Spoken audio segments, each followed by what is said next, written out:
Pero lo que dice Andrés es, estudiar la génesis de la Planned Parenthood es entender que el objetivo último y principal es la reducción de la población y no una salubridad mejorada y responsable. No, eso desde ya. Por lo tanto, es otro. Está acelerando en el vacío. O sea, de alguna manera Trump quedó, claudicó a los intereses. Creo que sí, porque él había prometido porque él es consciente, en campaña lo contrario. Él es consciente que el objetivo fundamental es la reducción de la población. Es la reducción de la población y ya no solo afectando a los países del tercer mundo ni a determinadas etnias que de pronto en otra época fueron las principales víctimas sin ningún lugar a dudas, sino que yo creo que esto ya es universal.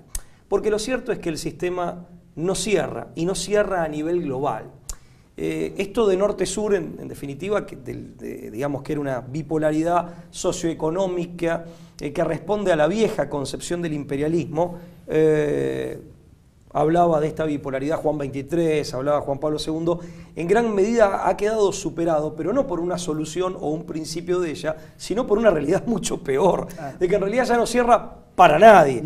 Y en realidad es, en todo caso, sí, estamos hablando de los pueblos en general, independientemente de su etnia, de su nacionalidad, o de su nivel de vida, de su cultura.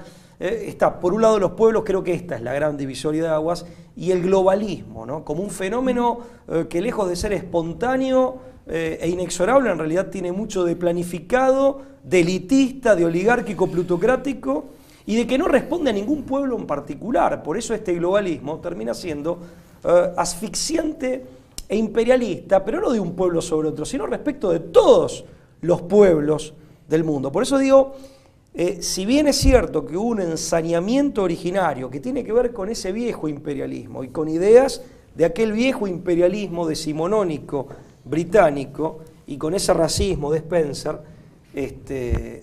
en realidad, hoy en día ya creo que es contra todos. O sea, esa es un poco mi hipótesis, ¿no?, que me atrevo a formular. En un principio, y hasta no hace mucho, hubo grupos étnicos, grupos nacionales, aquí en el tercer mundo lo hemos padecido, que hemos sido víctimas de ese especial ensañamiento y a veces hasta los destinatarios casi exclusivos de estas políticas. Pero hoy en día creo que es también contra los europeos, es contra los hombres, contra los estadounidenses en general. Sí. No solo contra los estadounidenses afroamericanos, que desde luego que han sido víctimas de un ensañamiento especial con las ideas de Sanger y con toda la profilaxis racista que los Rockefeller financiaban. Hemos hablado en este programa del experimento Tuskegee, por ejemplo. Sí, la operación Tuskegee, sí. Te digo algo más. Si quieren remitirse, hay un programa sobre eugenesia y biologicismo. El programa número 9 de la brújula del ciclo 2014,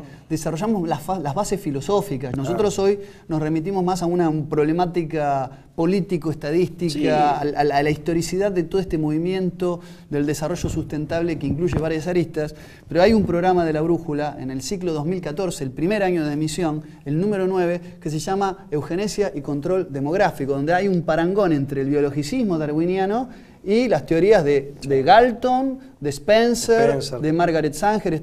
Ahí las desarrollamos, no te digo que ampliamente, pero un poco más sí, nos explayamos un poco más. Me atrevo a decir que podríamos establecer un parangón. O sea, Margaret Sanger respondería al imperialismo tradicional, muy entre comillas, decimonónico, racista biológico, anglosajón, el imperialismo inglés, después anglo-norteamericano, que en Pío XI aparece en 40º año, lo podríamos encuadrar en lo que él llama el imperialismo económico. Internacional. Y el otro, este imperialismo globalista, este imperialismo de élite cosmopolita, enemiga de todos los pueblos, ya no de algunos, sino de la generalidad, que no responde a ningún pueblo en particular. Este imperialismo que es más abstracto, que es globalista, que es el imperialismo, lo podemos asimilar a ese nuevo imperialismo del que hablaba en 1931, Pío XI, que es el imperialismo internacional de dinero, que en realidad es uno que surge del otro, y es uno que termina devorándose al otro, ¿no? Sí. Pero bueno, es el imperialismo de las finanzas, es el imperialismo de lo abstracto, de lo que no tiene identidad, de lo que no tiene arraigo en ningún suelo, de lo que no tiene ni siquiera el arraigo para la explotación económica, no tiene arraigo nada. Las finanzas son abstractas, no tienen localización. Sí, tiene que ver con la usura y la especulación y con toda una mirada del mundo. Mirá, Vos sabés que a veces preguntándome sobre la funcionalidad, uno de los elementos que vos ya anticipaste, tiene que ver con, yo creo que la funcionalidad respecto de lo que Sanauja plantea como la erección de un gobierno mundial. Una sola cosa más te digo. Sí, por favor. Hoy el concepto de calentamiento global y de cambio climático y calentamiento global, ¿sabía que se lo atribuye la ONU? O sea, ¿cuáles son los estándares a la actividad humana? Sí, antropogénico.